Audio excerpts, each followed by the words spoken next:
সমুদ্রের নিচের এক দৈত্য স্পাম তিমি, যার শরীরে লুকিয়ে আছে মৃত্যুর গন্ধ। শুধুমাত্র জীবিত নয়, একটি মৃত স্পাম তিমিও বদলে দিতে পারে গোটা তটভূমির ভাগ্য। সমুদ্রের সবচেয়ে ভয়ঙ্কর বিস্ফোরণ হয় যখন স্পাম তিমি মারা যায়। স্পাম তিমির এই ভয়ানক বিস্ফোরণের বিশেষ সকল তথ্য নিয়ে সাজানো হয়েছে রহস্যের দরজার আজকের পর্ব। সমুদ্রের তটে ভেসে আসা এক মৃত স্পাম তিমি হয়ে উঠতে পারে ভয়াবহ এক বিস্ফোরক। হ্যাঁ, ঠিকই শুনেছেন, এই তিমি একসময় হঠাৎ ফেটে যেতে পারে।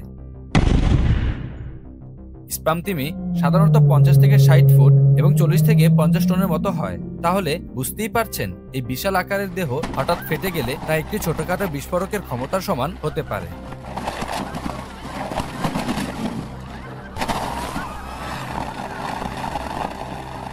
স্পাম তিমি পৃথিবীর সবচেয়ে বড় দাঁতওয়ালা প্রাণী। যখন এটি মারা যায় তখন তার বিশাল শরীরের ভেতরে শুরু হয় পচন প্রক্রিয়া, আর সেই পচন থেকেই জন্ম নেয় বিপজ্জনক গ্যাস, মিথেন, হাইড্রোজেন সালফাইড এবং আরো অনেক বিষাক্ত পদার্থ। এই গ্যাসগুলো যখন আটকে যায় তখন তিমির দেহ একটি বড় টাইম বোমার মতো হয়ে ওঠে।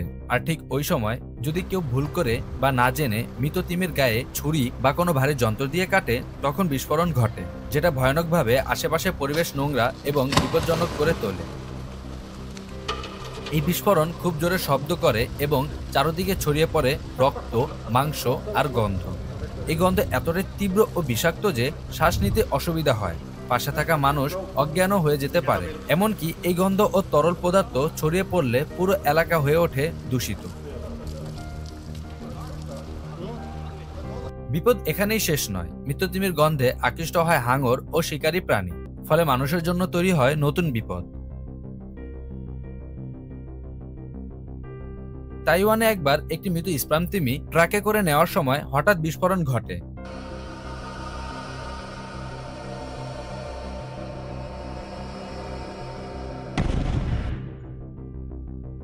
গাড়ি, দোকান, রাস্তা এবং মানুষের গায়ে ছড়িয়ে পড়ে তিমির দেহ অংশ।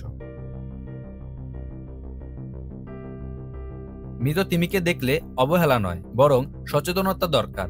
এই বিশাল প্রাণী মৃত্যুর পরেও রেখে যেতে পারে ভয়ঙ্কর বার্তা। এই ছিল আজকের মতো। দেখা হবে রহস্যের দরজার পরবর্তী ভিডিওতে আবার কোনো অজানা রহস্য উদ্ঘাটনে। সে পর্যন্ত ভালো থাকবেন, সুস্থ থাকবেন আর রহস্যের দরজার সাথেই থাকবেন। ধন্যবাদ।